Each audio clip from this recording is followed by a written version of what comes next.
I think it's okay. We'll make a start.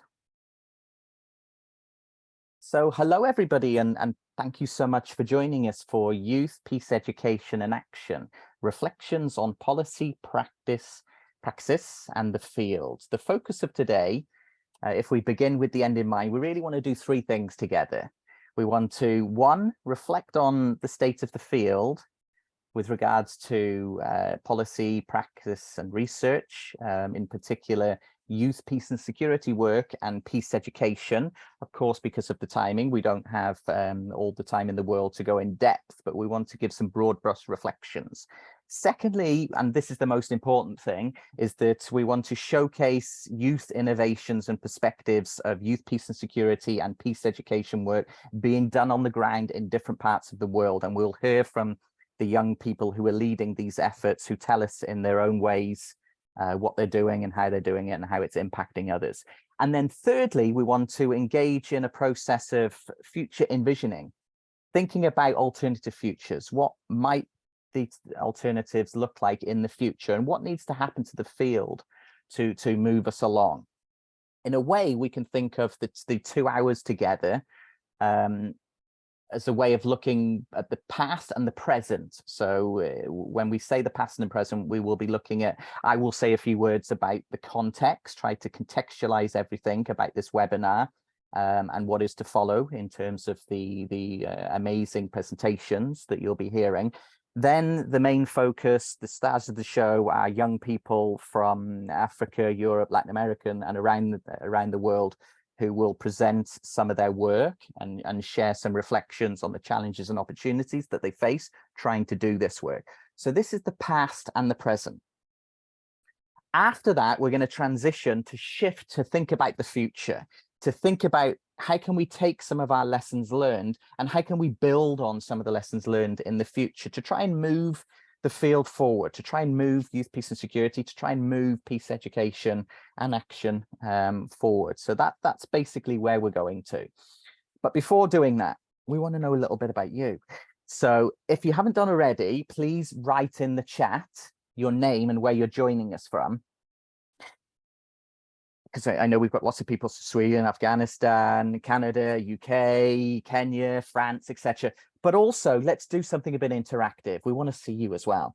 I'm going to ask a question, and if the answer's yes, you're going to wave like this, or you're going to shout out yes, or you're going to wave, or you're going to put yes, scream yes in the chat. Okay, are we ready? Okay. Answer yes or no. It is, are you from Europe? And if the answer is yes, put your hands up, wave. Okay, so, okay, great. Or you can do a reaction as well, actually. You can do this. So Janine, you're from Guernsey. There we go. You could put, yes, I'm from Europe. Okay. Guernsey, no, okay. I'm not. I'm Guernsey, nothing from okay. Europe. Oh, I'm not either. I'm from England as well. I forgot. Okay, that's true. Very good. There we go. There's the trick question to make sure we're practicing our active listening. Okay, next one. Are you from the Americas? So United States of America, Latin America, Caribbean. Okay, Carmen. Okay, great. Are you from Africa? Okay. Super. Yes, great. I'm from Africa, Zimbabwe. Zimbabwe, super. Thank you. That's good. Okay. Are you a young person? Do you class yourself as a young person? This is it depends. There we go. Yeah, I still do as well. Okay, great. Are you concerned about the state of the world with regards to peace? Yes. Okay, yes. Do you think that young people have an important role to play in advancing the prospects for peace and security in the world? I strongly agree. Yes, okay, thank you. So that's great. So what do we see? We see that we have diversity in terms of some people from Europe and not from Europe, from Latin America, from Africa, from other different contexts as well that we have not mentioned. So lots of diversity. But we also see lots of unity in terms of we're concerned about peace and security in the world. And we also know that young people have a massive role to play. So there's both diversity and unity on the call with us today. So thank you so much for that. Before moving further, this webinar has come about thank you to a wonderful collaboration. I just want to say that it's been really cool collaborating with the young people to bring this webinar about, and they deserve all of the shout outs, and you're going to hear from all of them shortly. It's been a co-created process with young people, but it's also been a co-created process with another organization as well. So with that in mind, we just want to hand over for a minute or two to Egweshi Augustine, who wants to give a few words and say a little bit about their organization and why he approached us with this idea for this webinar, because he deserves a lot of credit for taking the leadership. So Egweshi, are you there? Yes, can you hear me? Yes. We can't see you though. Okay. So I'm trying to set up my camera. Okay. Can you see me? Yes, we can see you. There we go. You've got a lovely shirt on. Yeah. Thank you so much. Thank you, Phil. Thank you, everyone. Yeah, good afternoon, everyone. Good evening or good morning, wherever you may be. Here in Nigeria, it's actually afternoon, so it's past 2 p.m. Wherever you are, I just want to say a very good morning, a very good afternoon, and good evening. So my name is Egweshi Augustine. I currently serve as Executive Director, Center for Peace, Advocacy, and Sustainable Development. Actually, we are a youth organization working in the area of peace building, leadership, and sustainable development. Also, we work across gender and social inclusion. So this event was born out of past events we have had. So in 2021, we started youth peace building action dialogue series with United States Youth for Peace Coalition. So the first edition was held in 2021, and it was because we needed to contribute to YPS. Over the years, we have been working across YPS agenda. In 2019, we started the process of contributing to the development of the National Action Plan on Youth Peace and Security in Nigeria.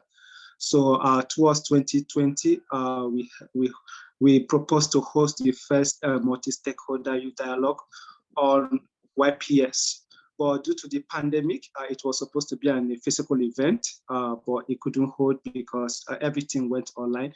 We decided to channel everything online. So since then, we've been pushing for YPS agenda in Nigeria and across Africa as well. So over the years, we have worked across advancing the YPS agenda in Nigeria. We contributed significantly for the development of the National Action Plan on Youth Peace and Security, which was adopted in 2021 by the Federal Ministry of Youth and Sports Development in Nigeria, which has become a working document. Actually, we're working on the implementation phase of that National Youth Action Plan on Youth Peace and Security. So this year, we thought of scaling up the work on YPS, as well as advancing youth peace and security agenda. We have to reach out to Phil because we have worked with him for some time before now.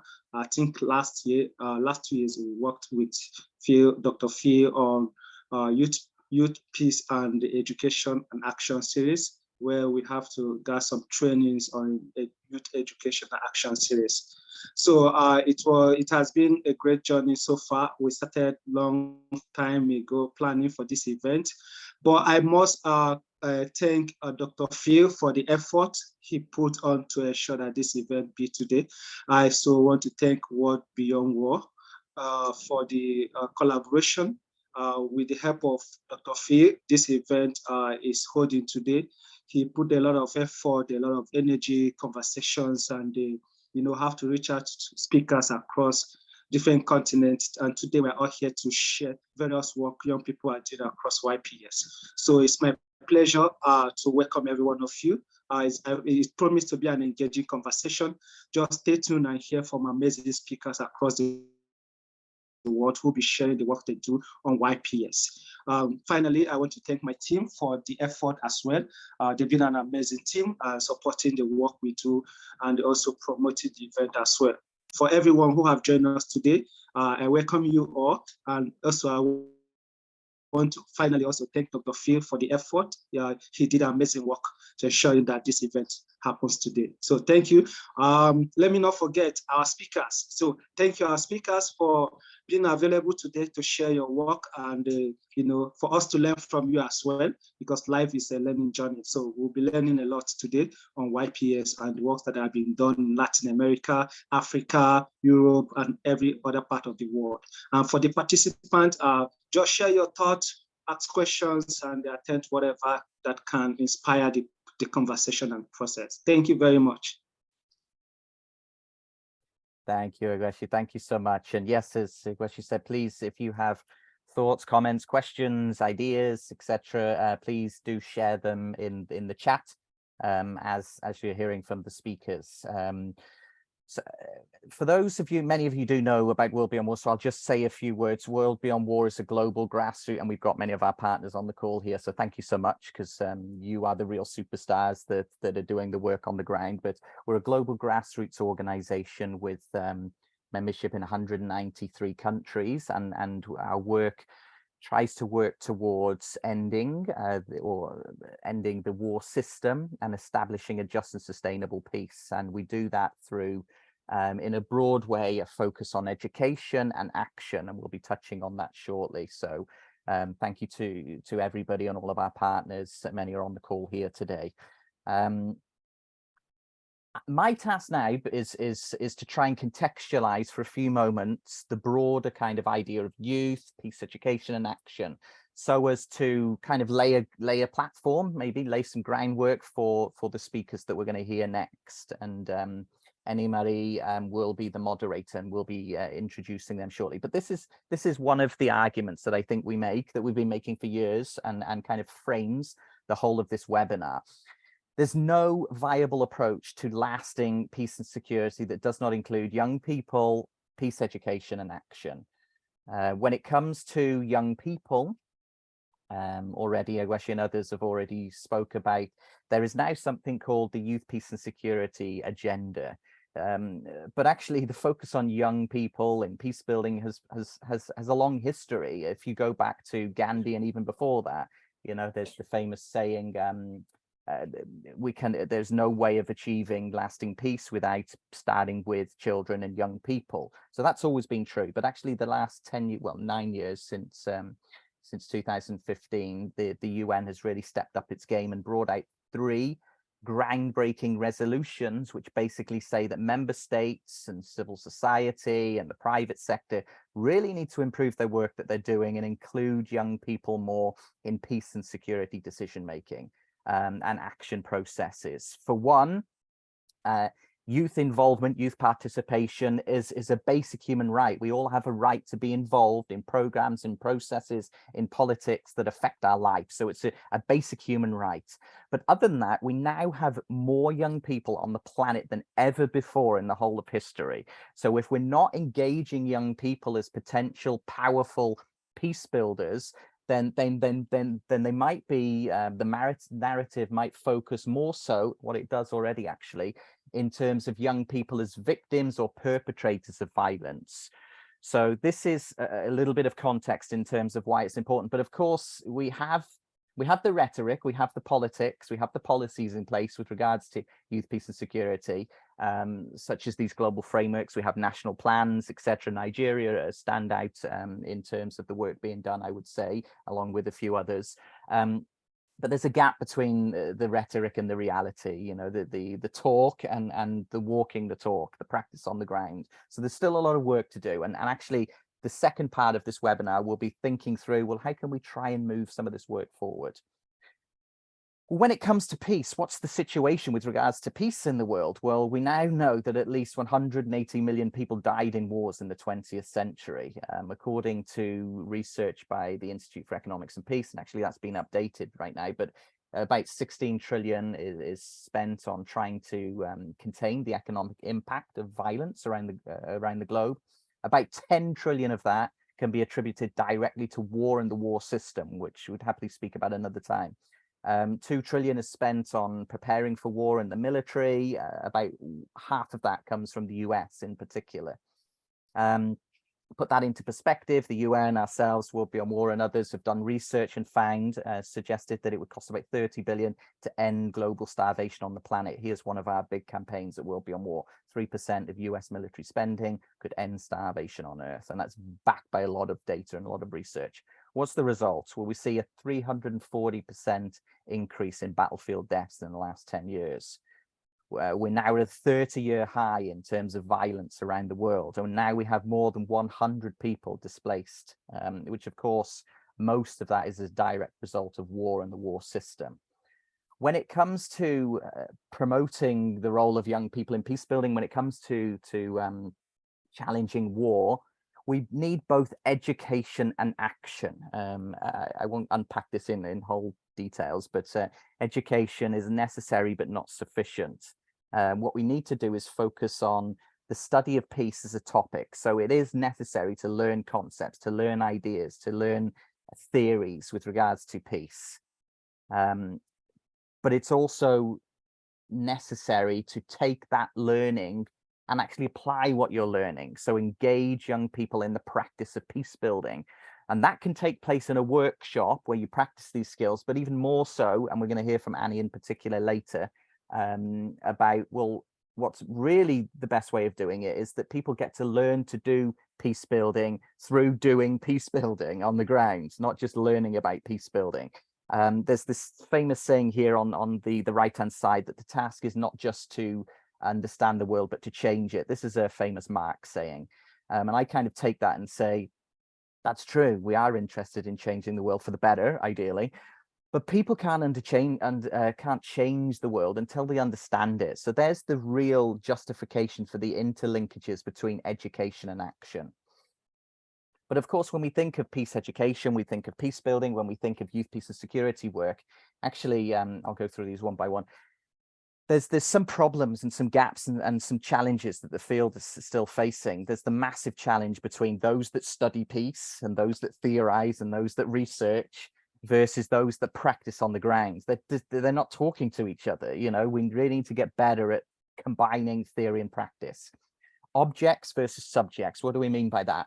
Young people in particular are still looked at in terms of objects of research or recipients of programs. They're not always seen as actual researchers or as people doing the projects themselves, you know, as change makers. There's a massive gap often between youth and adults. And for those that know me, I'm 100% behind youth, peace and security, and 100% think that we need to focus our attention on young people. And we need to focus our attention much more effectively on intergenerational work. And I'm glad that there is some people on the call here today who I know are in alignment with that belief, that we really need to be learning with and from each other, both youth and adults. And Annie and Christina and Janine and others on the call have all been part of a program called Peace Education and Action for Impact, which is really tailored around this idea of trying to bring intergenerational collectives together to learn together. We need to close the gap between kind of, you know, the academia and the community and industry. I mean, kind of the private sector. And also the North and the South. This was a big focus of this webinar, was to try and bring in youth perspectives that we don't always hear from the global South, as well as, you know, the global North. And then finally, we've got here head, heart, hands. When we think, for those that are interested in peace education, there's often and actually education in general, actually, there's often a focus on the head. And what we mean by that is the knowing. Okay, people need to learn things. They need to know theories. They need to know concepts. That's necessary, but it's not sufficient. We are not a brain on a stick. You know, we're not a brain on a stick. We have a heart, and we need to utilize that heart and engage with others in peaceful ways of being with self, which, as you know, is a massive challenge right now in particular, but as always, and peaceful ways of being with others. But also the hands means actually doing stuff. So with those things in mind, what we're going to do, what we're going to hear from hopefully from the speakers that are come next, are going to speak about some innovations on how they went about mixing theory and practice, on how they went about engaging youth and adults in projects together, on how they went about learning with and from people from both global North and South contexts, and how they try to engage the head, the heart, the hands. So hopefully that was my task, to try and contextualize it. One of the things I forgot to say, and I want to say this, is that I'm very aware that I'm a native speaker speaking in English, and I know I do speak fast. So if I speak fast, tell me to slow down. But we want to really shout out and say thank you to everybody that's not a native speaker, you know, for really being with us here in this English webinar. In the future, let's try it in different languages. But I just really wanted to say thank you. And of course, that's a real challenge within the peace building field. If we want to try and decolonize peace building, we need to look at different languages as well. So I just wanted to recognize that. With that in mind, thank you for listening. And we're now going to hear the real superstars of the webinar.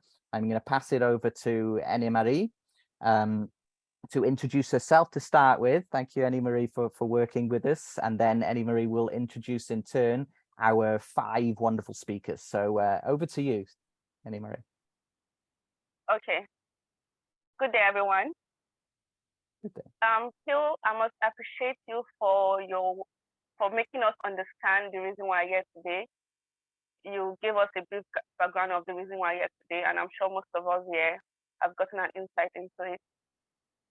So I'll start by introducing myself. My name is Annie-Marie Audu from Nigeria. I'm the Program Officer Peace Building for Center for Peace Advocacy and Sustainable Development, which is the co-host for this webinar today. And I'll also be moderating alongside Phil. So I would start by acknowledging the presence of the 5 speakers. Thank you all for being here once again. It's important that we came together from different continents to promote peace building in our various ways. It shows our dedication and passion. So I'll start by introducing Raphael. Raphael, it took me time to learn your second name, and I still couldn't learn it. So permit me to just say Raphael for now. I'll start by introducing Raphael from Burundi. He works at the United Network of Young Peace Builders. And you're welcome, Raphael. I also introduce the presence of Moses Abolade from Nigeria. He's a peace educator and practice network at PEFNET. You're welcome, Mr. Moses. Next speaker is Christina Gadze from Bosnia and Herzegovina. She's into post-conflict research. She works at Post-Conflict Research Center. You're welcome, Christina. And the next speaker is Matthias Lara from Argentina. Okay, I do not understand the next statement there, but I'm sure when he's speaking, he's going to explain it for us. So finally, I'm going to introduce the last speaker, who is Aniela Ani Caracedo from Venezuela. She works at Rotary and World Beyond War. So I'm sure I didn't do justice in explaining who the speakers are. So there's going to be a link on the chat box for you to see their full bio and understand who they are, where they come from, and the work that they do. So, but before then, the speakers are going to also give a speech and tell you why they are here and make us understand the topic for today. Thank you. Thank you. So over to you, Raphael. Okay, thank you very much. Thank you, Mary, and thank you, Phil. Can you hear me? Yes. Okay, thank you very much. I was wondering if I can share my screen so that I can be speaking different things that people can see.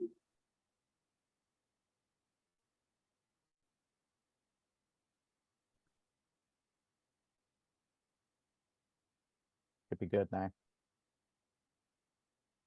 Okay, thank you very much. I think you can see my screen. Saying it's starting. Okay, thank you very much. It's not showing as okay, yet. thank you. Can you see it? We cannot see it as yet. It's saying has started screen sharing, but yeah, I don't know if the internet connection is good enough for you. Appearing. Yes, now it's appearing. Okay, thank you very much. Just moving on with my introduction. My name is Nkurunziza Raphael. I work for the Youth Empowerment and Leadership Initiative, which is a youth-led initiative that empowers young people on issues that affect their lives for a positive change and prosperity in Burundi. And this organization is a member of the United Network of Young Builders, which is a global network that is shaping the youth, peace, and security agenda. And I am a former regional coordinator for UNOY Builders in East and Southern Africa. So I've been working with around 20 youth-led organizations in East and Southern Africa while we tried to push hard so that we can continue to shape the youth, peace, and security agenda. So moving forward, talking about the youth, peace, and security agenda, Dr. Phil has mentioned different points about the youth, peace, and security agenda. But in short, it's very good to know that young people's contributions to peace has been recognized at different levels.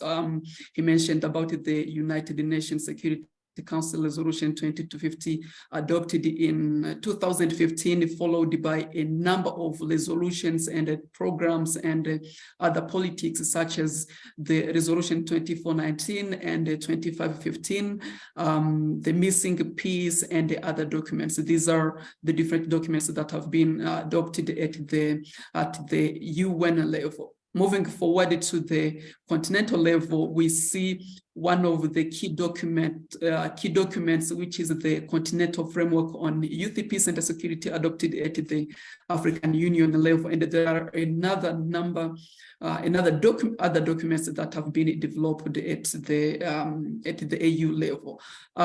It has been said that different governments have started the process of developing the national action plans,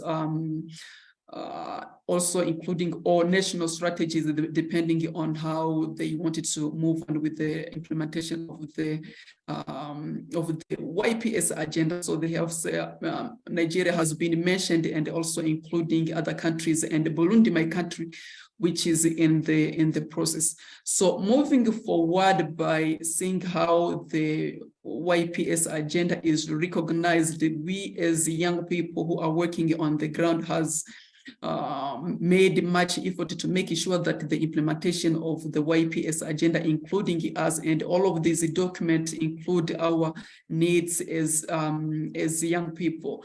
So at UNOY in East and Southern Africa, we have designed one research which is called Youth in the Peripheries Research. You can see it. So I highlighted this because most of the time, all of this process of supporting young people's work are highlighted and known by young people or other actors who are in the cities or in the towns. But what about these people who are working in the remote areas and especially in the peripheries? And also most of the time, these are the ones who are involved in conflict and so on. So in the research, it was seen that most of the young people who provided information are not aware of the existence of all of these frameworks and different documents and different actors who are supporting them. So we need to make sure that at this stage, there is a progress, capacity building for young people. And because we know that most of the time,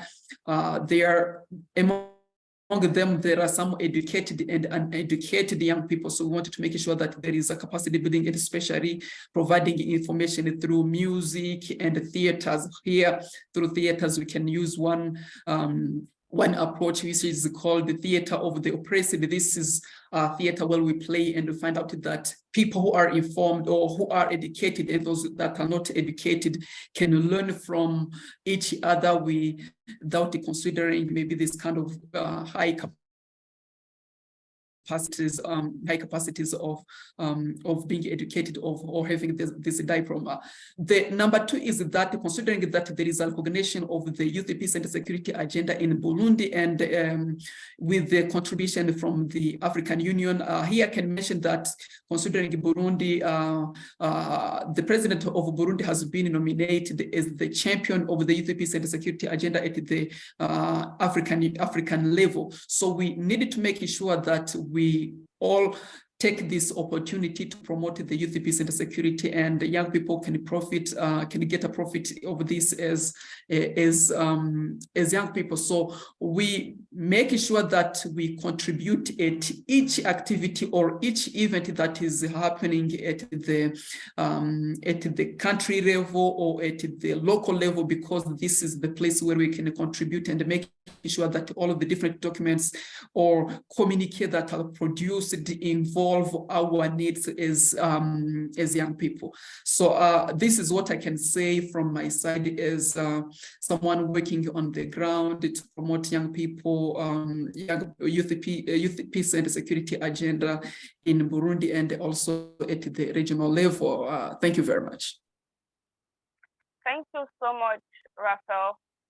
Thank you. I didn't have to remind you of the time. I was already counting the time. I thought I would have to remind you. Thank you for keeping to time.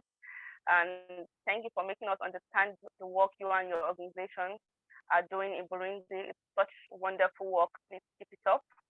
And I'll go on to the next speaker, Moses Abolade.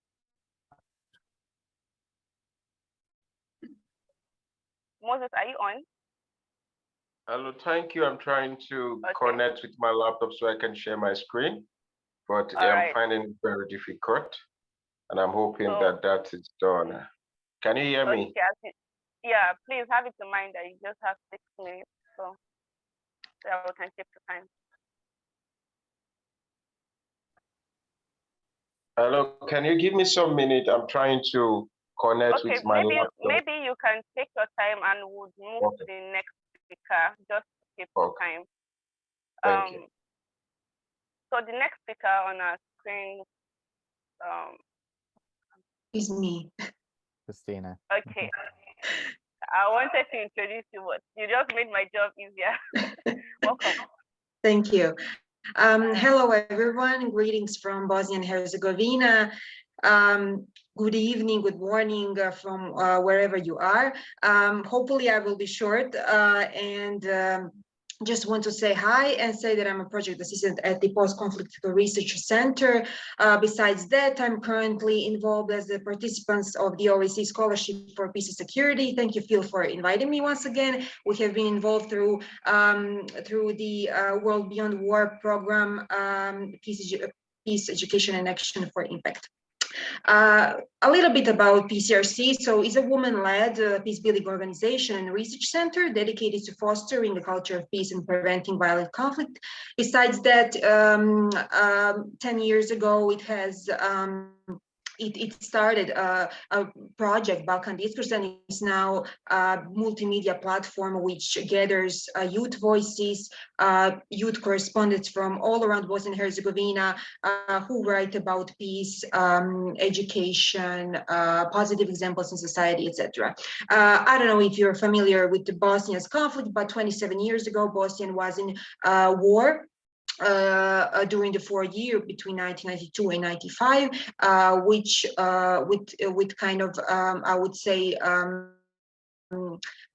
the saddest point in 1995 with the genocide in Srebrenica. So constantly, like you all know, youth are affected massively in that dialogue of negation, of hate speech throughout social media.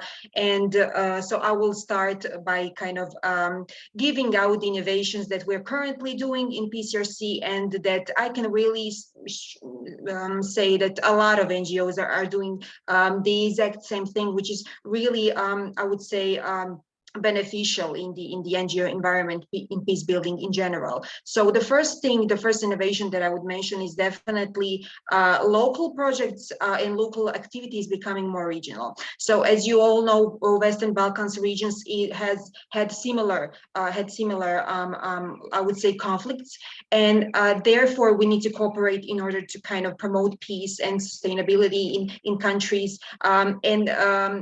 We had a program called, we're also having it next week, Srebrenica Summer School, where we gather 50 young people from Bosnia and Herzegovina. It started off as a local project, but now we are kind of making it international. It kind of progressed to regional, to international, which is an innovation that should be followed by other countries in the world who and NGOs who do peace building, because if we are, of course, sharing our examples with other people and other international communities, we will do the best that we can to advise someone, to give them example of how to do peace building right.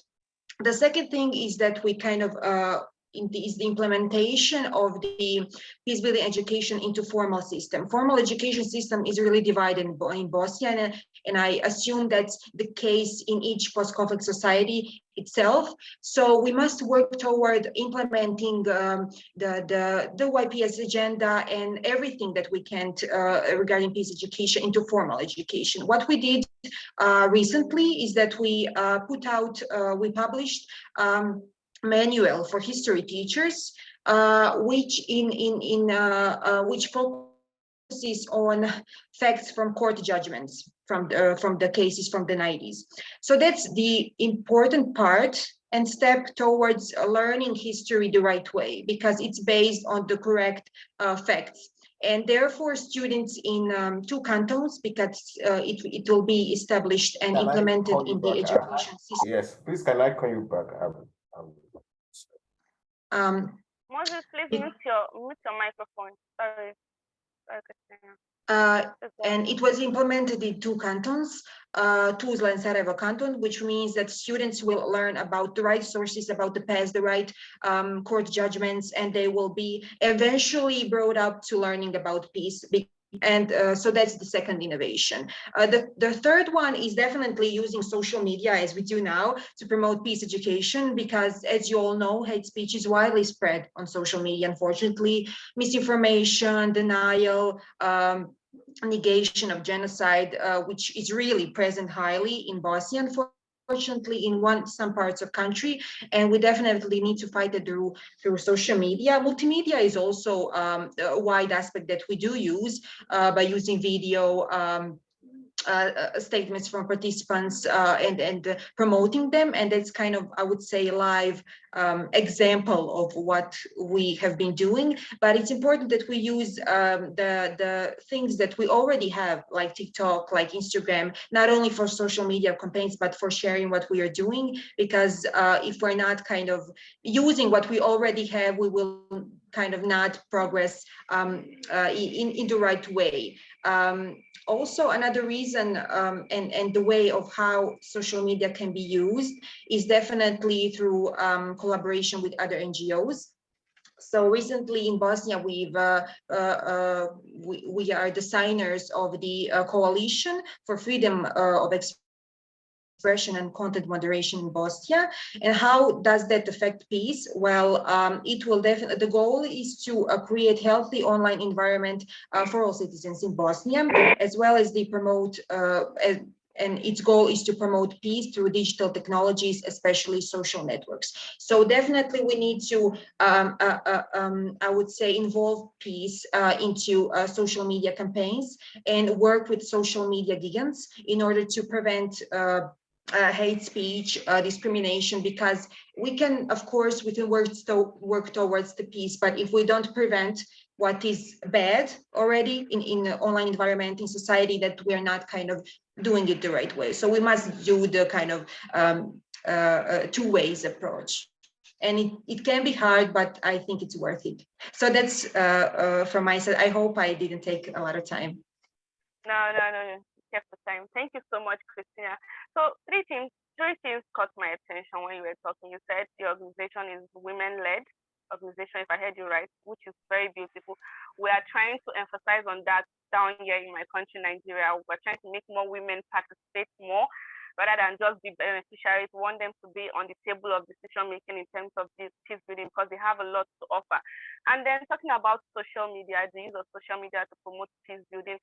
Social media is what is making this Zoom meeting, this webinar possible. I'm sure Austin have never met Phil before. I've never met Phil before, but look at us sitting from different continents to promote peace building. And also, I love the way you use fun activities to teach youth about peace building. So today, I hope all of us present in this meeting would learn from each other, learn better ways to promote peace building, more innovative ways to promote peace building. That's the essence of this call, of this meeting yesterday. Thank you so much, Christina. I really appreciate your contribution. So, Moses, are you ready?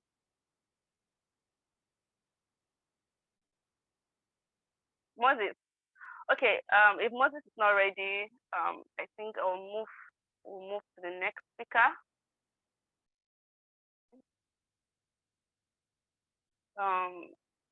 Matthias, if Moses is not. Okay, so I'm going to welcome Matthias, Lara. So I didn't do justice in introducing him properly because I didn't understand the following statement after his name. So I'm hoping he's going to do that when he comes on. So you're welcome, Matthias. Thank you very much, and thanks for the invitation. Yes, it's a tricky Spanish way of pronunciating. First of all, my name, it's Matias.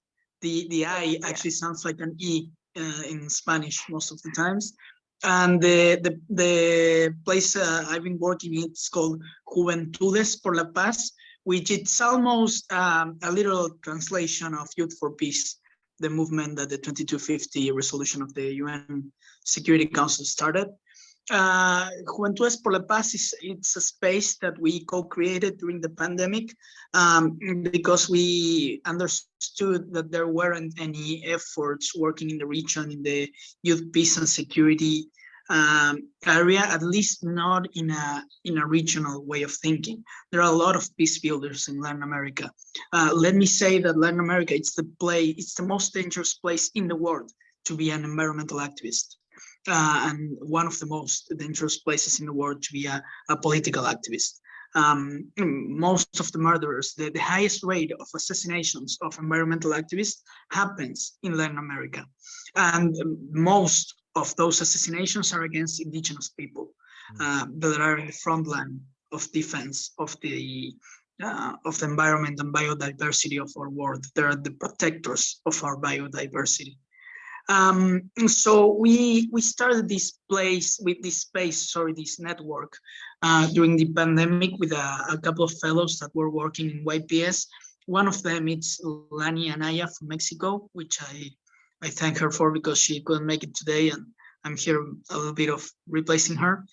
And we understood that we needed to reach on this YPS agenda we needed to preach to the non-converts, like people that usually doesn't get into webinars like this one. That's the people we needed to reach to actually start talking about real peace building. So we started thinking in disruptive strategies and programs that will allow us to reach that people. And one thing I can say is that we started doing webinars and conversatories and spaces of dialogue in which we had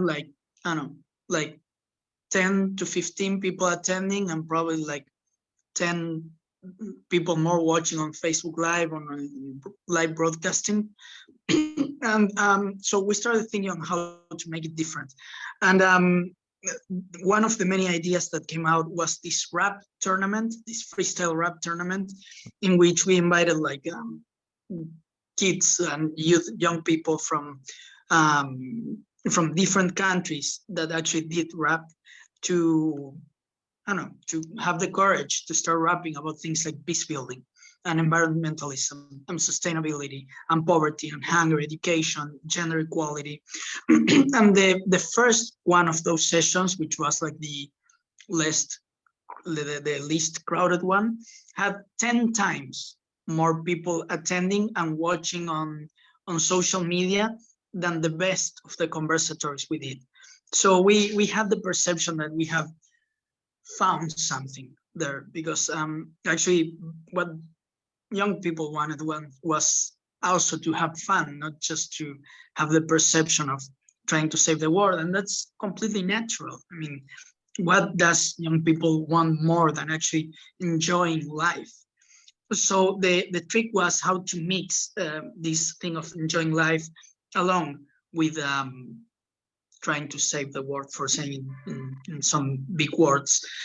So many things came after that. We did some efforts in formal education, as Christina mentioned. I am really blown by your experience. But for example, we did this course, this formation in peace building with Argentinian UN. That's a project that came out really well. But one of the other things that was kind of disruptive and had a really good outcome was when we made this every Friday night, we made these Zoom calls that were called Nights of Drinking Beer and Saving the World. So we just openly invited young people from Latin America, from different countries, to just hop on grabbing a glass of beer and just talk about different experiences, or even most of the times things that worried them about the places where they live. Something, I mean, quite similar to climate cafes, but not as structured maybe. But the idea at the end was to allow young people to have fun and try to decolonize, as Phil said, the idea of YPS. I mean, if we're going to talk about peace building, we can't be just working with the people in the academy or the people in actual activism that understand what YPS means, because that's, I mean, probably, or it's the less likely to, that war won't come from here, or violence, or institutional violence, or whatever, won't come from here, will come from the places where we're not reaching right now. So the thing that we learned the most is that there is no there's no secret, there's not a secret strategy that will allow YPS to make like this big triumph, this big success over the world. We're not going to find one way. We need to make many efforts all the time, every day, to be actual peace builders. One final comment. You were talking about intergenerational work. I'm currently working in the 50%, which is the youth platform of the Club of Rome. And we're doing the first intergenerational dialogues in Iberian America about systems transformation. So if the invitation is there, if anyone wants to join in, you can find it either on my social media or in the 50% social media. Thanks. Thank you so much, Matthias. Thank you for that wonderful contribution. So one thing struck my mind.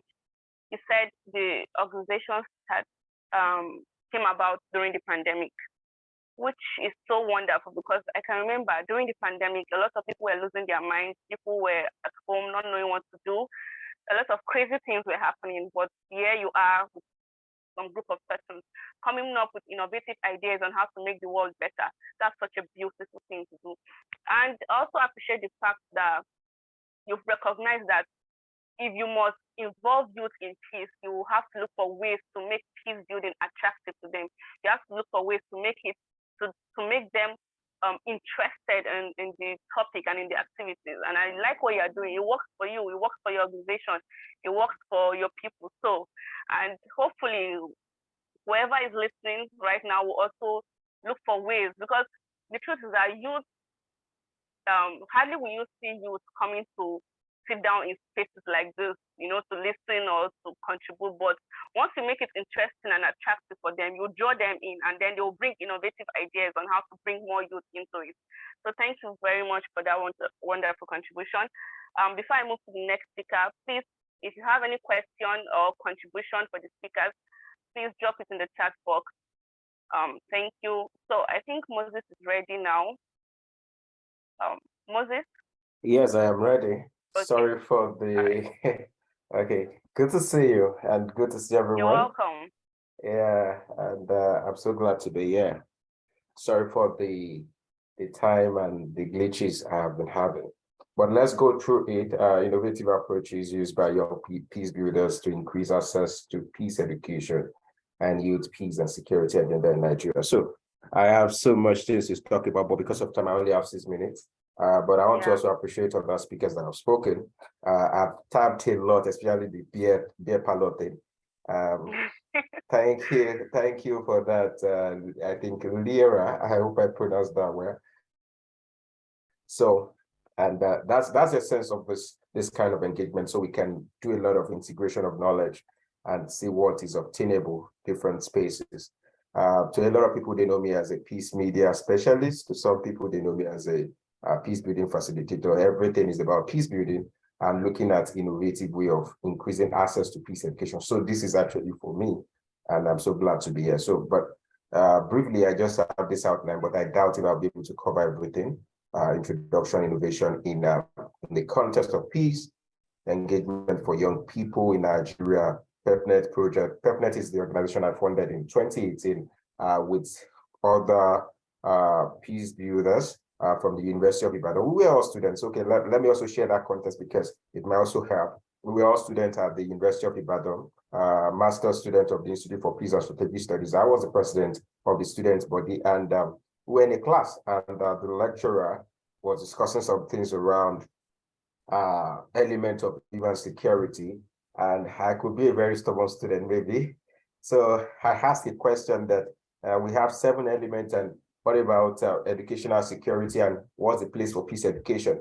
You know, so in Nigeria, the way the lecturer just told me that, come on, work on that. At first, he was trying to argue with me, but later he said, work on that, and that was one of the origin of how Peace Education and Practice Network was bettered then. So I was like, okay, let me work on it, and I started reading about peace education further beyond the school thing, because I was looking at it, there's no more access to it until some of us got to school at that age. Most of us are close to in our late 20s at that time. So I was like, what would have happened to people who don't have access to the same knowledge I'm having now? And that's why we started going out to schools, different places. We were just going more of like peace evangelism. We were just teaching in schools, teaching on radio. And because I love media so well, I started with radio, Jams FM. We started doing a lot of series there at Ibadan way on IBC, IBR, different radio stations, different TV stations. And that was the origin of Peace Education and Practice Network. The idea is just to increase access to peace education. And looking at it probably, these are the introductions, some things I penned down, but the one I will read is that Nigeria is a diverse environment with creative population.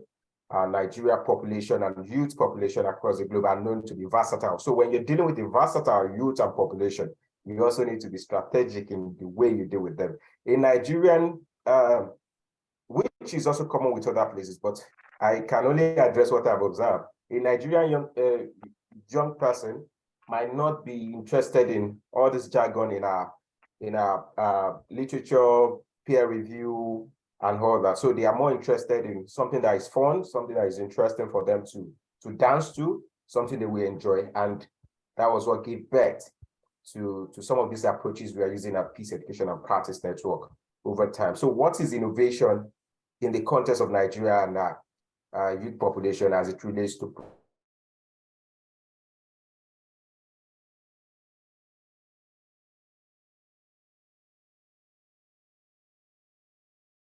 we have different methods we can use, and we have tried some of them.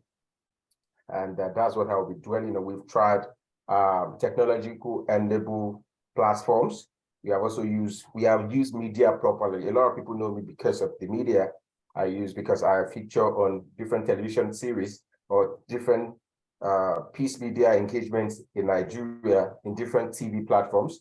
And as an analyst, but I also have grown to we have a project on a television platform which is called P-Zone, and that's what I'll be talking more about. I don't know if I have 2 more minutes or 3 more minutes, so let me be very fast. Okay, I still have time, thank you. So P-Zone is a peace media project that promotes peace through television, radio, and other social media platforms. Actually, we started P-Zone on social media platform in August 2022.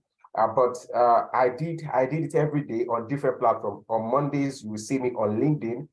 To some people, I think some people on this call are also my fan then. So I do it alone. I just come on space, then I speak. I teach peace education concept.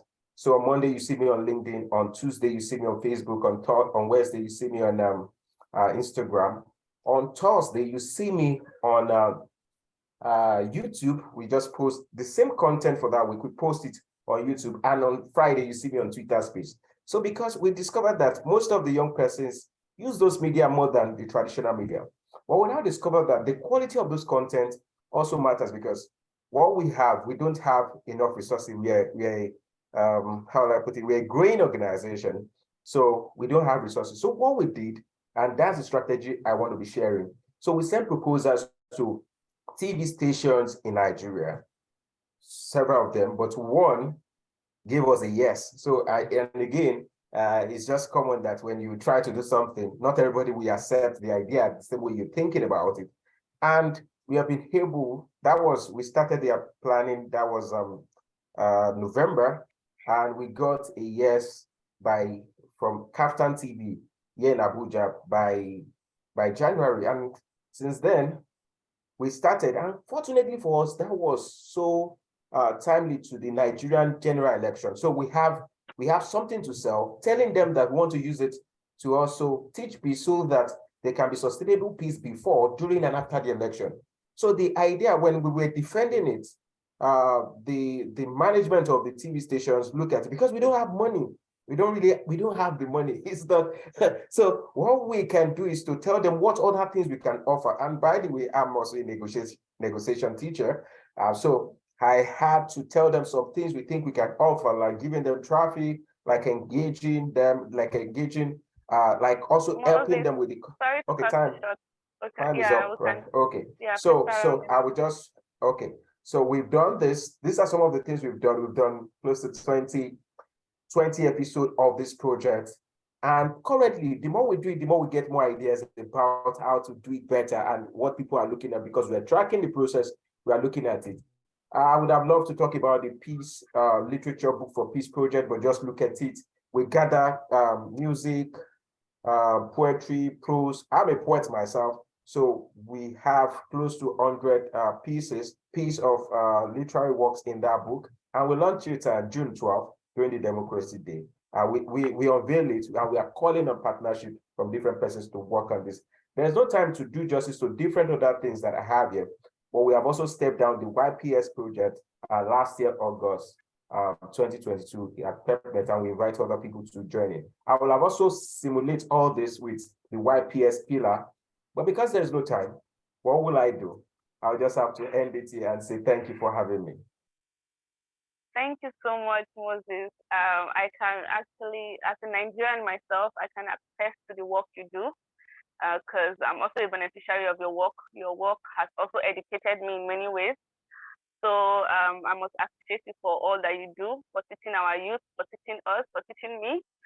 And I would also want to continue to encourage you, but you're yet to invite me for your show. So I'm looking forward to that too.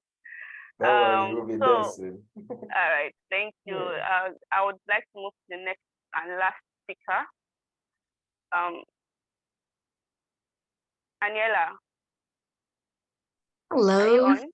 Yes, I'm here. You're welcome. You're welcome, Aniela. Thank you. And good morning. Can I go on? Yeah, please go on. Great, thank you. And please keep the time. Thank you. Awesome. Thank you so much. Good morning, good afternoon, good evening, everybody, depending on where you are in the world. My name is Aniela, but everybody calls me Annie, and I am originally from Venezuela, but I'm based in Mississippi in the United States. As you can tell, English is not my first language. That's why I put the subtitles down. So the closed captioning. So if you don't understand something that I'm saying, please just go ahead and read the screen down there. Very excited to be here and share one of the most meaningful experience that I've been part of online. And that's a Peace Education and Action for Impact program, a program created by WorldBeyondWar organization that I'm very proud to serve in the board of, in partnership with the Rotary Action Group for Peace. So just to assess a little bit, drop a comment in the chat if you are familiar with, of course, Rotary, actually in Rotarians, how we call it, people of action, that in all the communities we create meaningful change. Of course, in our community,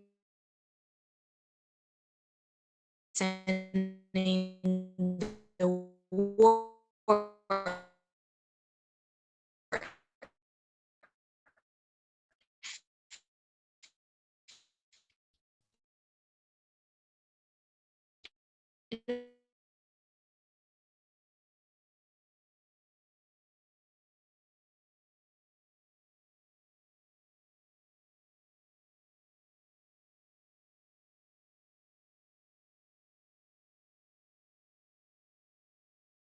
divided into two sections, education and action.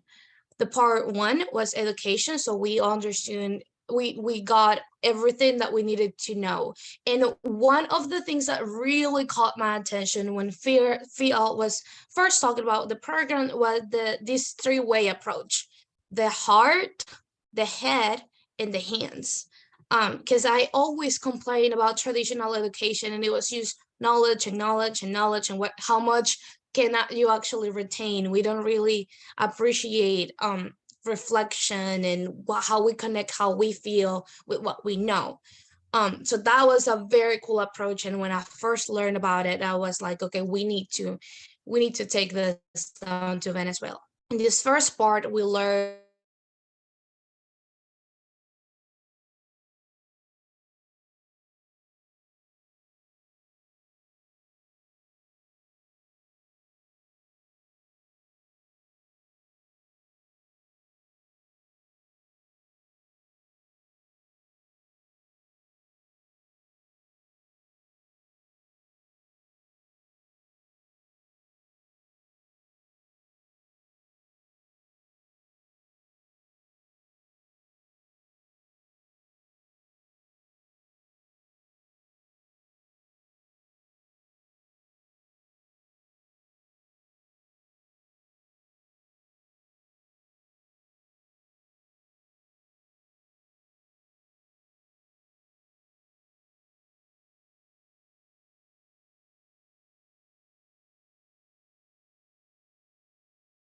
of course, basics of zero peace building knowledge, like my peace building and conflict resolution contact. Not, it wasn't great for, it wasn't super basic either.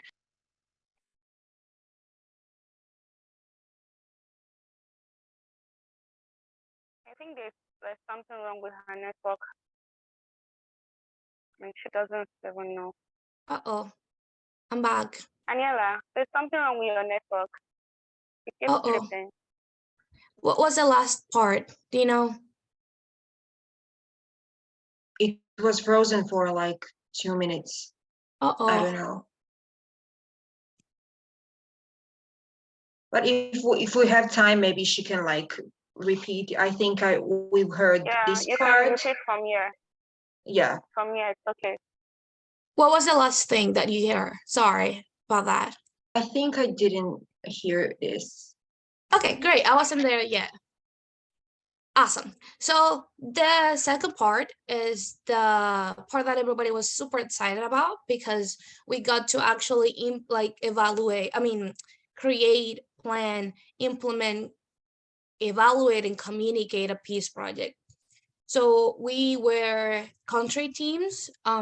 My team, Venezuela, for example, we weren't in one region specifically. We were across the country, and I wasn't even in Venezuela when the program was going on. So we had to come up with a project that we could implement in our individual communities, or that was global or regional enough for Venezuela to be able to do it. It was youth-led, and we had mentors that they were with us throughout the process. The whole program was life-changing, but that was really, really special for me, because I was trying to learn how to do a peace project, and I had no knowledge and no basis before. So we learned how to, as I said, plan, execute, evaluate, and communicate a peace project. And my team was really creative, and the way that we communicated our project was through a song. So we took a Venezuelan national rhythm music, and we put our little song, and it was a really cool experience to do. So yes. Yeah, please, you can start. It's time. Yeah, so let me just say that it was a life-changing experience, and this year they had the second course, and the impact was incredible for everybody that participated in the peace building field globally. So thank you all for your time, and I'm so sorry about the internet connection problem. You never know what's going to happen, but I'm happy to share the slides.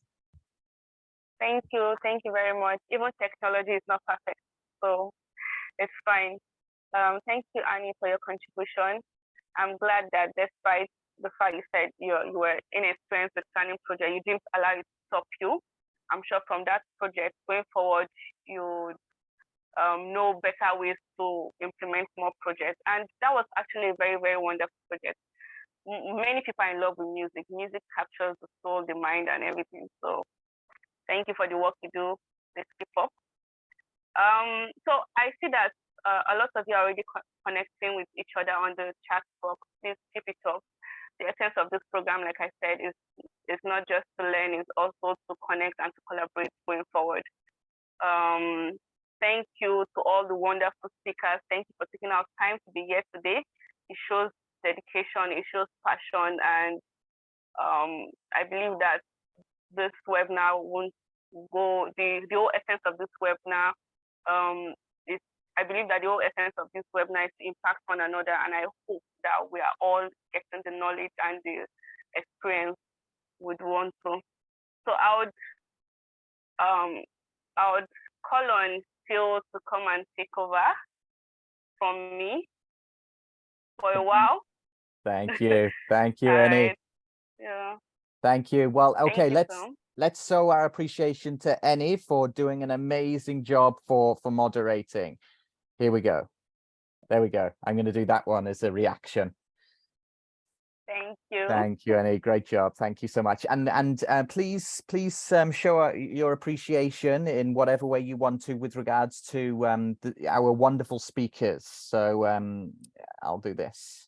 Great job. Thumbs up for everyone. Or you can do the love, or you can do, oh, ice cream's there, I see, hands up, love, and say it's okay. So thank you, everyone, the speakers, for some amazing presentations. And I was listening to them, and I thought these are great innovative approaches. And there was lots of innovations going on there with regards to intergenerational work, wrapping, informal, formal approaches to peace education. A really good innovation that I learned in this call was beer is a great way of getting young people to join. So get some beer, and you know, that might be you know, one way of bringing young people together. So Mateus, thank you for your innovation there on the ground. But I've lived in Argentina, so you'd have to have mate as well. Estoy seguro de esto también. I'm very sure of this also from living in Argentina. Thank you, everyone. What we want to do now is switch. We have about 45 minutes left now. And what we want to do now is go into breakout rooms and hear from you. And this is where we want to hear from you.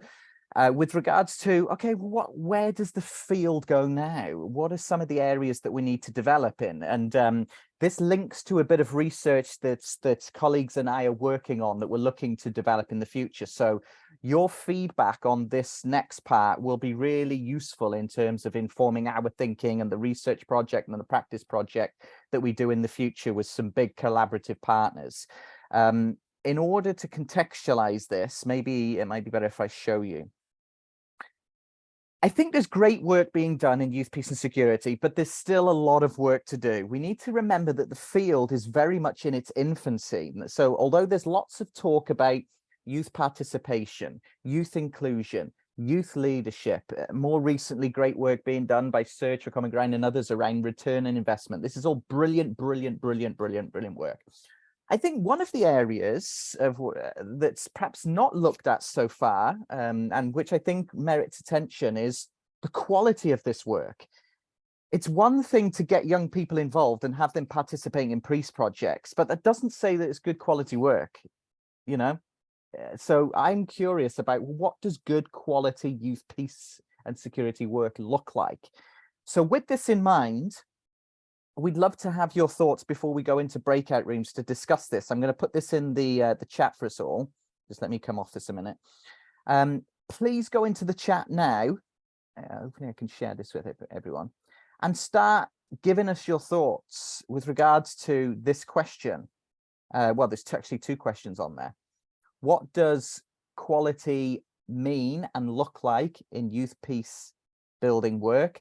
And what are some of the examples of, indicators that we can use to assess quality peace building work? So here we go.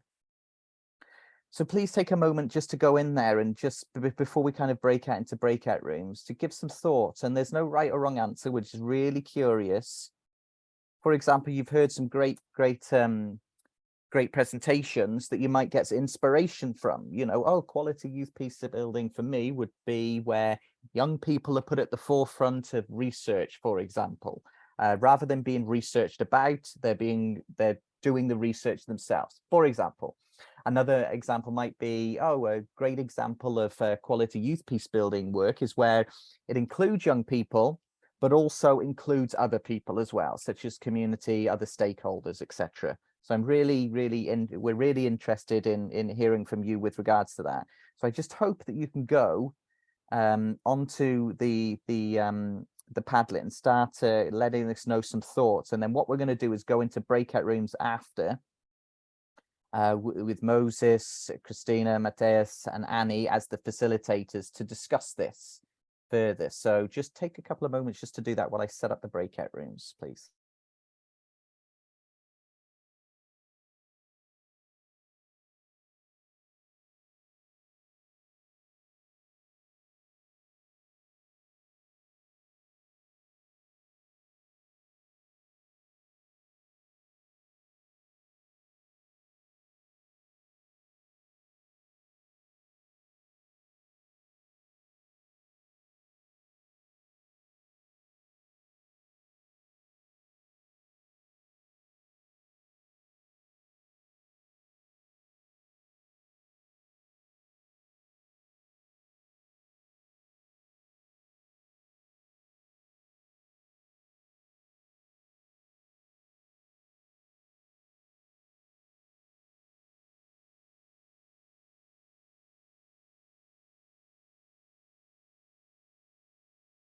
Okay, thank you. So some of you are starting to fill out the. I'll share it with us all in a moment.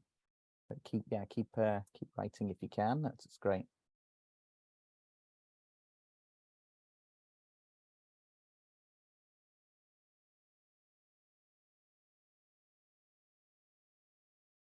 So if we take a look here, here's some of the things. I can't scroll down on it all now while I'm sharing the screen, but cross-country engagement would be one way of explaining what quality youth peace building is. Engagement with young people that are usually not. Okay, that's a good point. Maybe I can say some more about the indicators. Scholarship opportunities to study peace. That would be an essential part of trying to support young people in their development. I'm not too sure it would be an indicator. So let me give you an indicator. for example, when we're measuring peace, we have certain indicators that we can use to see, you know, for example, is there conflict with your neighbors? Is there investment in peace building? So when we think about, and again, this is something new, so we're co-creating this together. When we think about indicators, you know, would there be an indicator related to participation? You know, so for example, rather than doing the project about young people, one of the indicators would be a high level of participation from young people who are involved in the decision-making processes, for example. Oh, I've just clicked off there now. You know, I don't want to give answers because we really want to hear what you think in terms of what some of the indicators might be. But hopefully, Moses and Christina, Matthias and Annie, that gives you some kind of ideas in terms of facilitating the discussion around indicators. You know, what are some of the indicators that we can use to measure? Because there's this, you know, the famous saying that if you want to promote something, if you wanted to develop something, you need to know how to measure it or how to assess it so that you could do more of it. And this is part of the idea with regards to this. So with regards to that, what's going to happen now is that you're going to go into breakout rooms for at least, I would say 15 minutes or so. And your facilitators will be Moses, if you're still here, Matthias, Christina and Annie. And Annie, you will join one of the breakout rooms if that's okay. And you will be basically sharing your thoughts and with regards to the two questions, and the breakout facilitators will be taking lovely notes. And then after the 15 minutes, we're going to come back as a whole group and kind of hear back from the facilitators in 1 to 2 minutes, some broad brush kind of takeaways from each of the groups. So that's basically the next plan for at least the next, say 30 minutes, and then we'll have 10 minutes at the end before finishing. So here we go. Let's put you into breakout rooms. And I hope, he says, I hope Moses and Christina and Matthias and Annie, I've set it up in the right way for you groups. I think I have. Fingers crossed. So happy learning and happy engagement in your breakout rooms. Thank you. Thank you.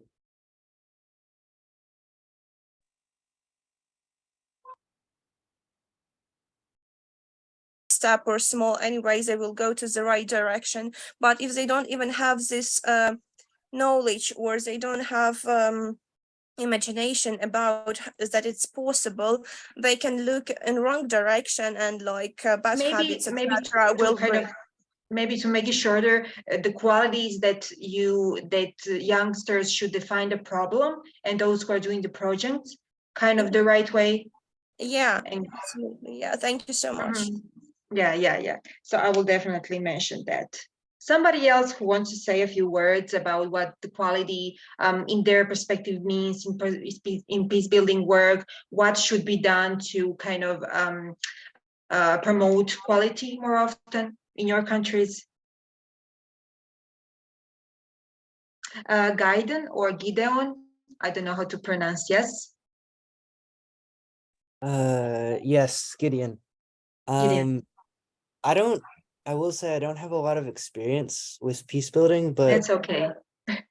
I'd say like maybe a quality thing that I was thinking of was just the level of like friendships you can develop with the youth you lead. Yeah. Because part of building, like it's great if you get them engaged, right, with all the innovations we were talking about, but if you can really build that connection between them and also with you, you can get to know them on a more personal level, and really like pay it forward, like have them remember, even if your program fails, they'll remember or ends, they'll remember, hey, I remember this part of my life, and they can go on and do some more peace building themselves. That's usually the case. I mean, in my experience, when I started off as a participant at the beginning, those connections led me to another activity, and again to another activity, and then it led me to working today at PCRC. So it really, but unfortunately, not a lot of people, I mean, sorry, I'm just checking who entered the room. Not a lot of people gain connections, but those who have, we definitely need to kind of emphasize them and maybe invite them more to participate, because they are kind of the quality that we do have, because they should be invested in background, because a lot of the things that maybe they did when they were working on things like in the United States, maybe anti-Vietnam War, anti-nuclear war, well, we're always at war, so pick your decade. But the things that worked for them are not the most effective things now. For the group that I'm involved with, ICUJP, Interfaith Communities United for Justice and Peace, I asked in a meeting, what's do we have a Facebook page? Do we have a Twitter page? Instagram? TikTok was even more foreign to them, So being able to do that and communicate with the most effective ways that work right now is very beneficial, not only for that maybe older generation, but for your effectiveness in. Hopeful that we can keep working on that. Oh, lovely. Thank you. Yeah. Oh, one of my favorite people in the world, Susan. Hello. I didn't know Hello, friend. Hello. Hello. It's great to be here.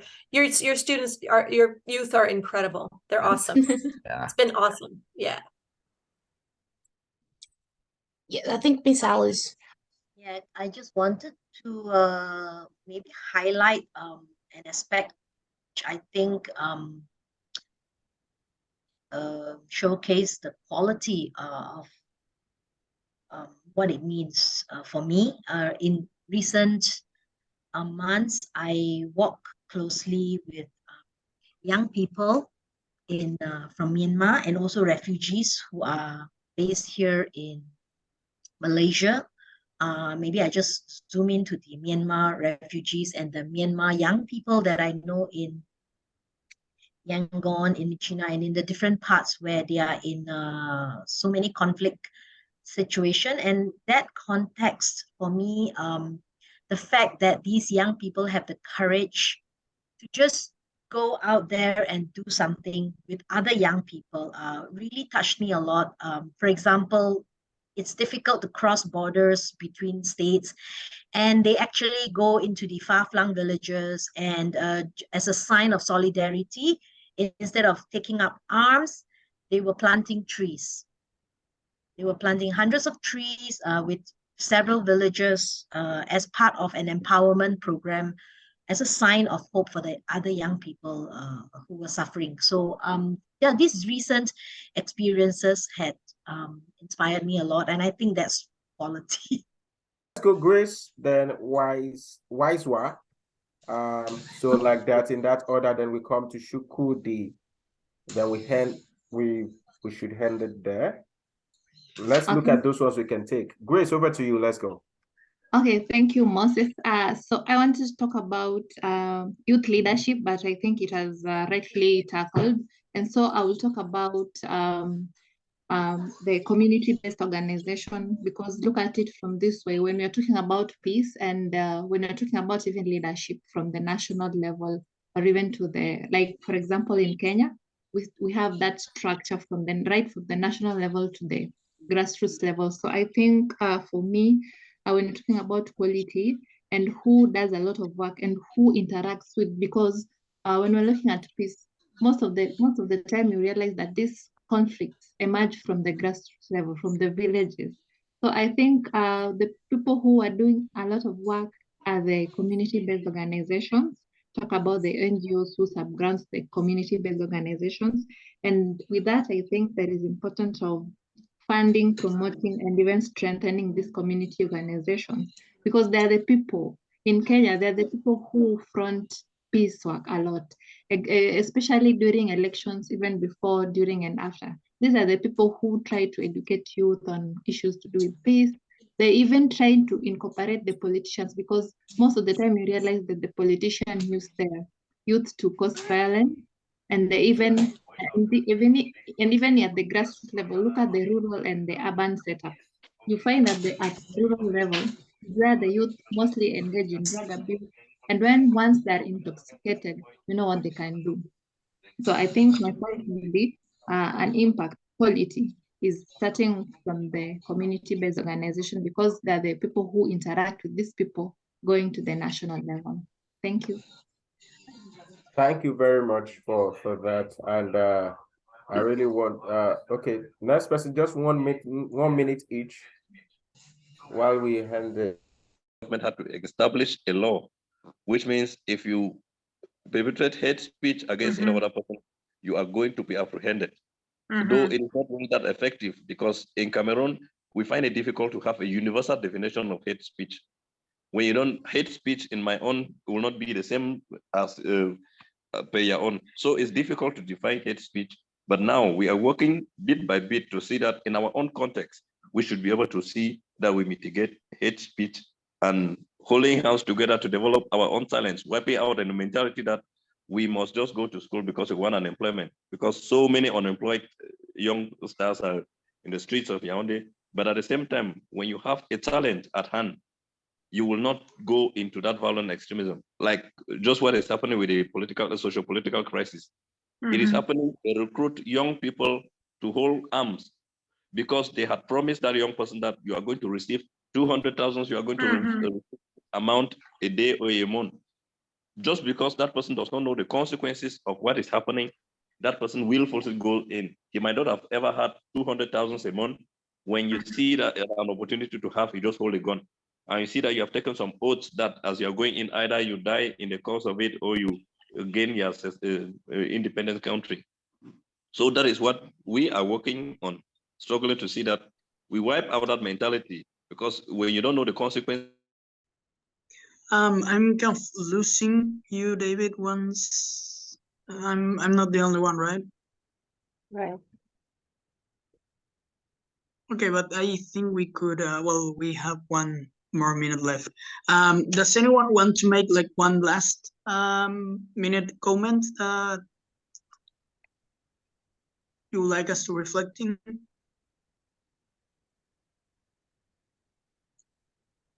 Okay, Hello. see you all in the... Yes, we kind of lost you, but time is running up already. Okay. So if you could reflect on the Padlet later, I'm sure that will be mostly useful. Okay, thank you. Thanks to you. Okay.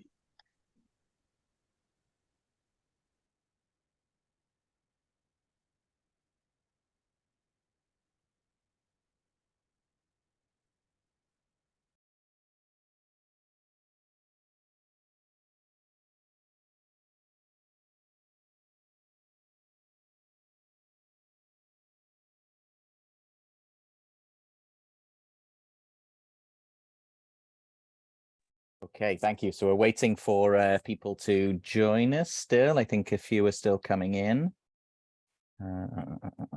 Okay, let's give it another 30 seconds or so while people join us. You stopped our discussion, Phil. I keep saying Paul. Sorry? You stopped our discussion. Oh, sorry. Actually, this was a good question. Hands up or a reaction who would have loved to have had another 24 hours talking in their groups. Yes, that is always the challenge. We all have, yes, different conflicts, so we definitely would talk. Yes, that is always the challenge. We never have enough time. My gosh, I'm very bright here. I just moved them for a moment.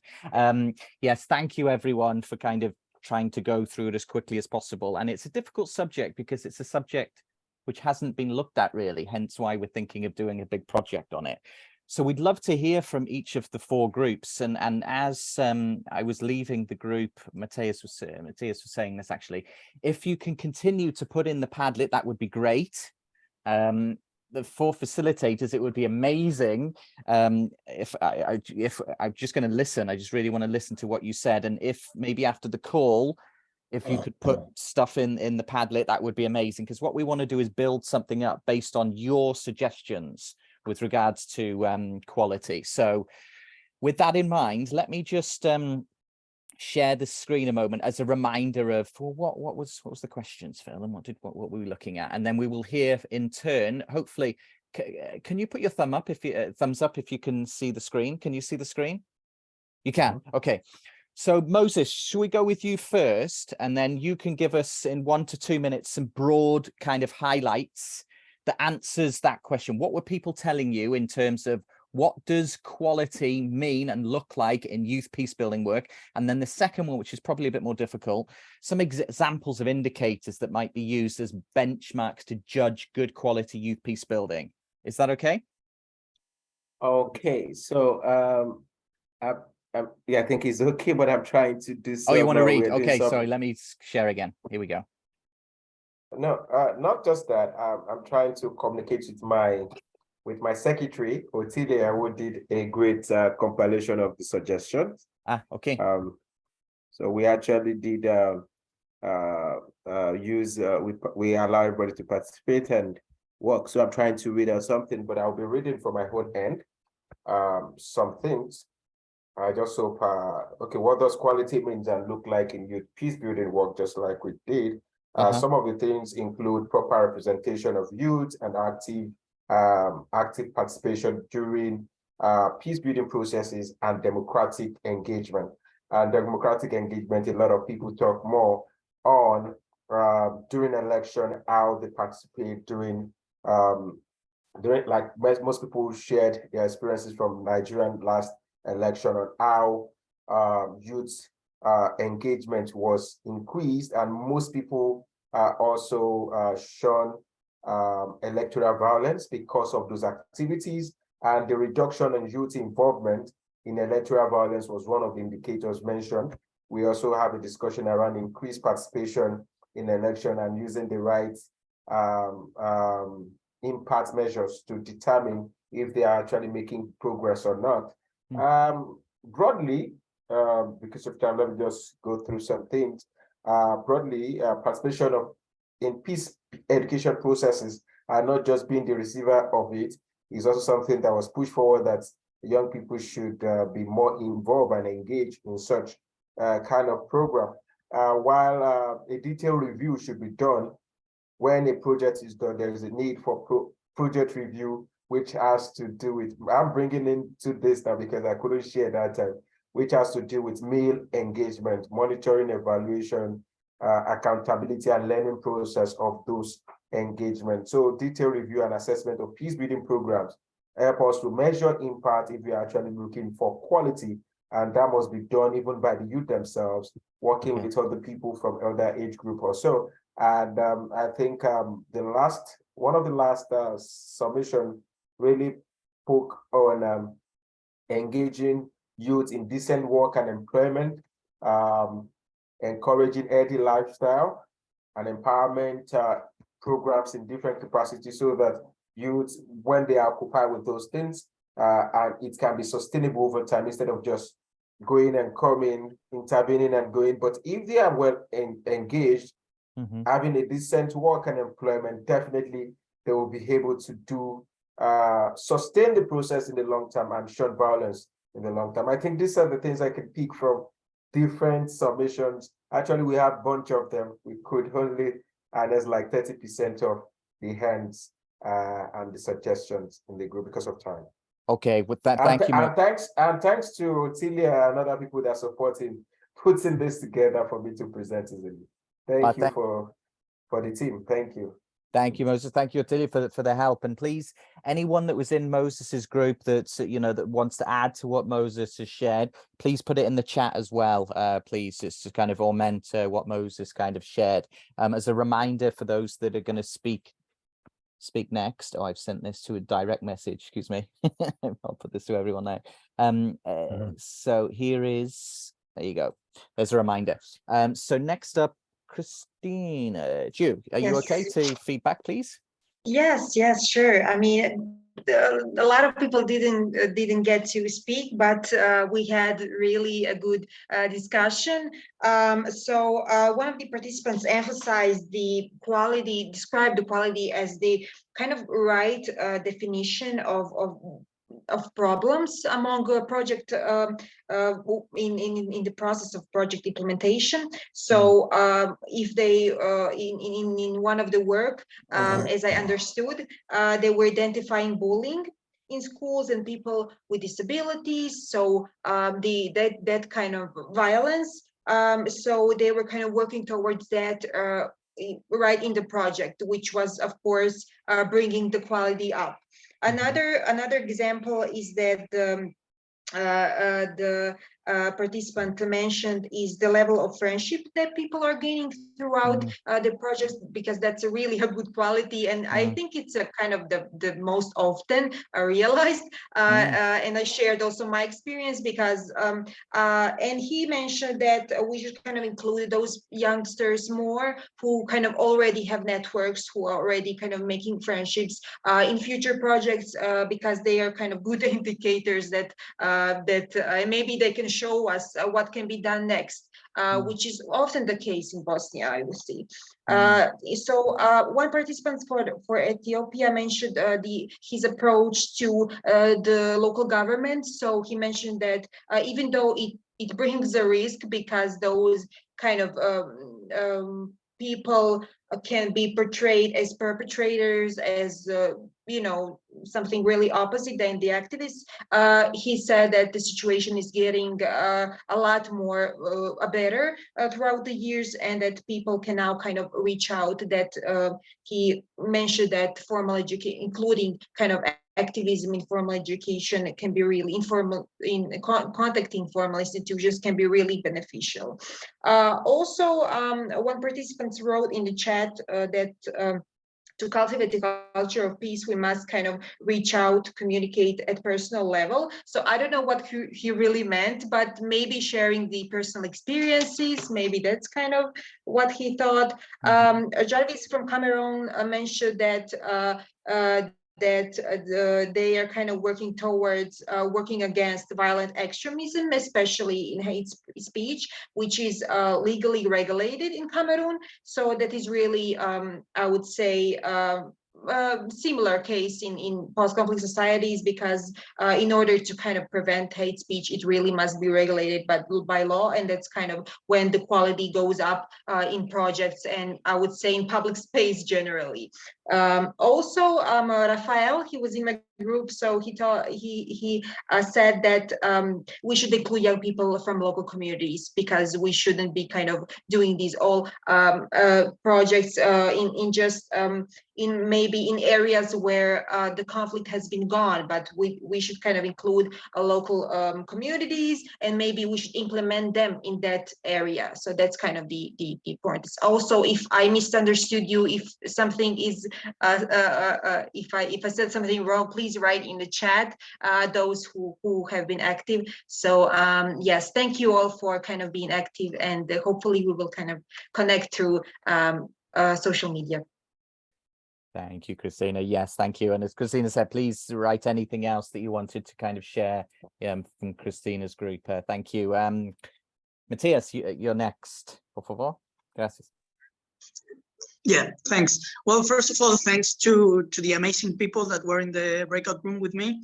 I recall Rick, Lahi, Innocent, David. It was a little bit hectic because people kept coming and going. But I have to say it was pretty amazing, because we talked about many different things in such a short period of time. For example, when talking about peace education, he mentioned that it's not only about the form of what's being taught, but also about the content, about the possibility of making a meaningful education and putting their principles and content that people can rely on and use it to work. Then Rick mentioned he's from this interfaith group that started after September 11 in the US. And he mentioned that, for example, it was about meaningful engagement, but how to have an engagement with youth.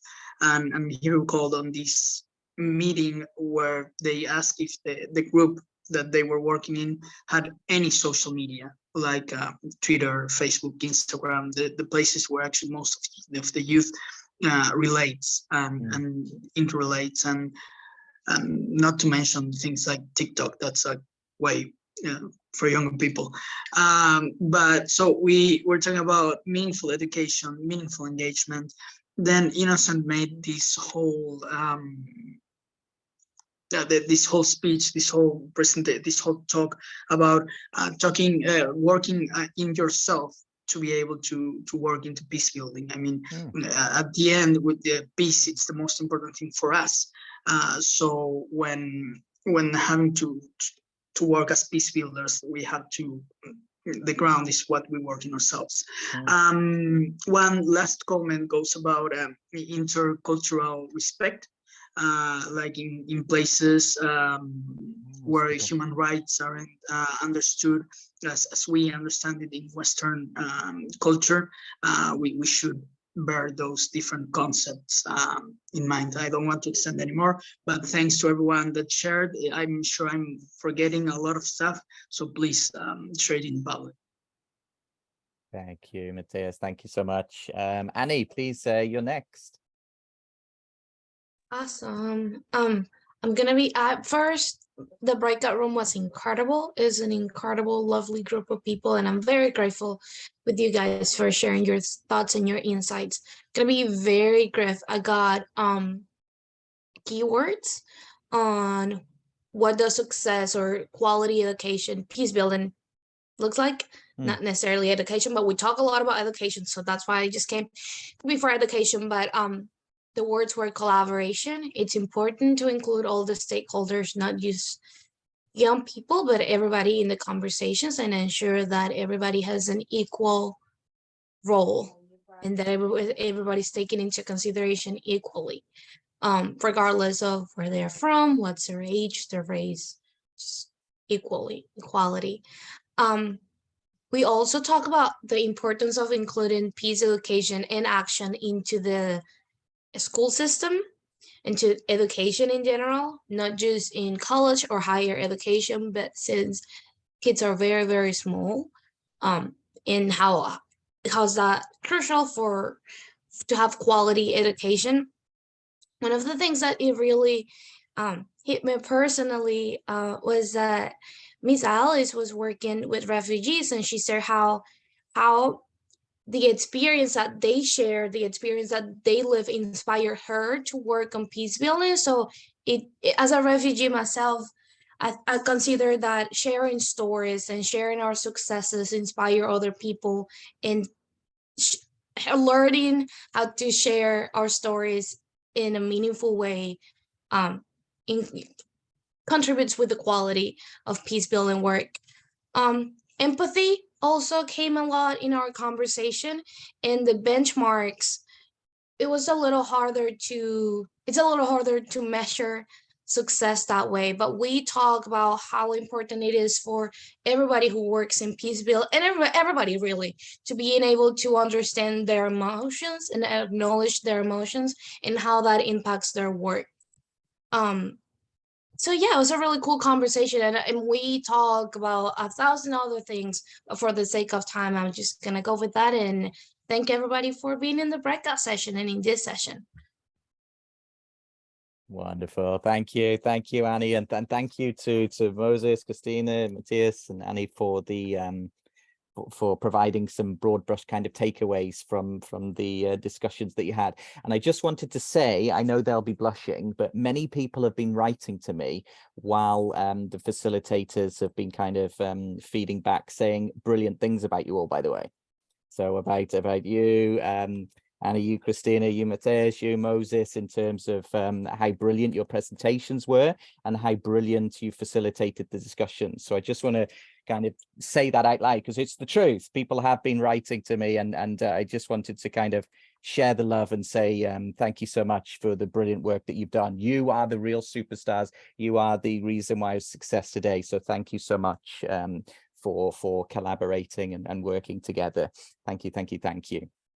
We want to be respectful in terms of people's time. So we just want to say two things. One, If it would be brilliant, Moses, Christina, Matthias, and Annie, if you didn't have a chance, but if you could update on the Padlet when you have time. Don't put yourself under pressure today. Whenever you have time, you know, maybe this week, some of the great thoughts, including your own. So Christina, I saw your note. I thought it was a good one as well. So please add that as well onto the Padlet. And this won't be lost. This is really going to be used to hopefully try and inform a project that we're going to work on in terms of trying to look at what does quality look like. And I agree, it is a bit more difficult to look at benchmarks. You know, that's part of the reason why we want to do this research, to find out what should some of the benchmarks be, you know, in terms of judging, you know, and how we go about judging. So that was one thing. The second thing I wanted to do is really kind of to leave with saying a massive thank you to everybody. I'm just going to share the screen here, and I want to give the last word really to Egweshi if he's still about, and just to share with you here, if any of you want to get in contact with Egweshi, his organization, or World Beyond War, this is our details. If you want to get in contact with the wonderful speakers and facilitators, please, everyone, Christina, Annie, Matthias, Moses, Annie, Marie, thank you for doing a wonderful job in terms of moderating. Please put your details in the chat. If you want to get a hold of us, here's our email addresses. One massive thing that we say is that we hope that our time here together today leads to more time together in the future. That's it. We hope that we kind of continue these kind of conversations and these discussions and these collaborations. Egweshi, are you there, please? Would love for you to have the last word, because you are the reason for this webinar, for approaching us. So I think it's fitting if you can have kind of the last word, if you're there, please. Okay, thank you. Can you hear me? Yes, we can hear you. Oh, thank you so much, Phil. Thank you, everyone, for your dedication and your time. It has been an engaging conversation. I have learned a lot from the amazing speakers. As the breakout section was engaging, and everyone has contributed in one way or the other to ensure that this event becomes a success. Just as Phil has said, let's keep in touch. This conversation is not going to end here. We got to know to take actions in our various community, in our various corner, wherever you are. Try to promote the YPS. Try to, you know, communicate the message of peace around your neighbor, your community, your people. Everywhere you find yourself, just try to preach peace, because without peace, there will be no development. And if there's no development, there will be no better world. So in every corner we find ourselves, let's just be peace ambassadors, peace advocates. So take the message you have heard today, or you have learned today, to heart, and work towards taking action.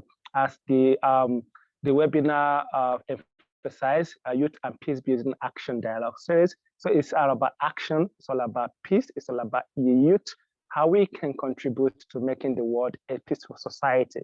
So I leave you with this message that wherever you go, try to be a peace ambassador, preach peace at peace. Thank you so much. And thank you, Phil, thank you, our speakers, thank you, participants, for this wonderful time.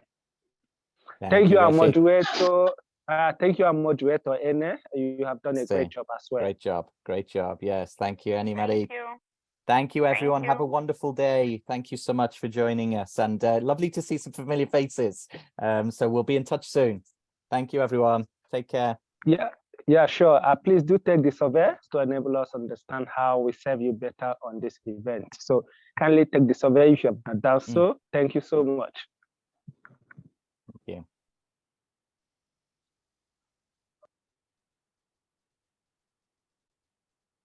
Thank you, everyone. Thank you. Yeah, thank you. Thank you for having us today. Thank you, Innocent. Thank you, everyone. Yeah, thank you, Mr. Austin, Mr. Moses Abode. Thank you, our facilitator. Thank you very much. Thank you all. Bye-bye. Yeah, keep the conversation with your friends. I hope you have a, you know, build network. You have contacted one person or the other in this group. So keep the conversation, keep building the network. And also permit me to also suggest that we build a youth peace building alliance, you know, from this conversation, so that we can really deepen this discussion in different platforms where we all belong to. Thank you. Just a suggestion. Oh yeah, sure. We have email addresses. We have contact of everyone that had participated. So we'll be reaching out to everyone in subsequent time to see how we can continue the conversation in our various platforms, in our various countries and continents, and see how we can reach a wider stakeholders for the full implementation of YPS, especially developing a national action plan on youth peace and security agenda. Nigeria was the first African country to develop that. I think is France or one of these European countries that developed as well. So we will be engaging more stakeholders to ensure that they develop the national action plan on YPS.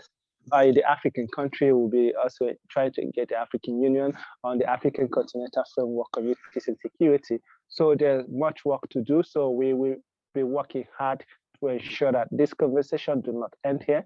The report of this conversation will also reach various stakeholders and the media as well to amplify the voices of young people who have contributed to today's conversations.